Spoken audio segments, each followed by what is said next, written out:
Alright, I'm gonna kind of fix this little drain. It was starting to get a little bit plugged up. So I did a bunch of digging to find the junction right here. And I kind of had to start way back where I knew it was and dig along there and then down here. But that's kind of another story. If you know where you need to dig, there's not that much digging involved, but usually you have to trace things out and figure out where they are. One trick I did is I skipped 10 feet because I knew I used 10-foot pieces of this, so I would dig a hole and then 10 feet down there, dig the next one till I found the corner. Once I found the corner, I dug out this way to get this location right here. But now what I want to do is put this bucket in there to give that water someplace to kind of pool up and someplace for the sediment to kind of settle out of there. It's not big, but I think it'll do the job for quite a few years.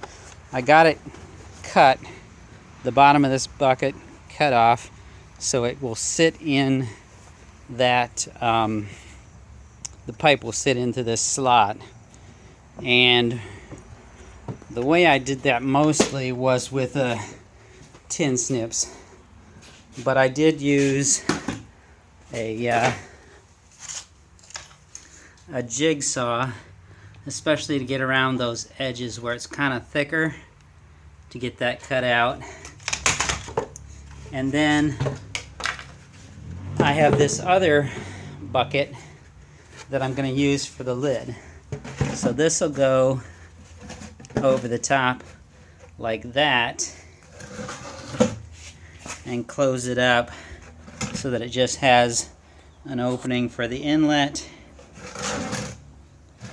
and an opening for the outlet.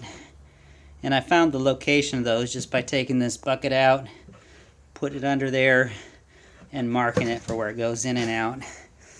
Now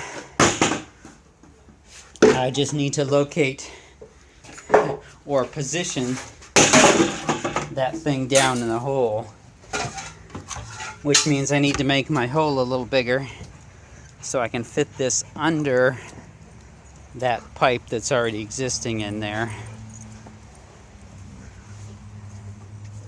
So you can kind of see where I've started to push the bucket down and create that groove where I need to cut out straight down there so I can get that down and under for the next step.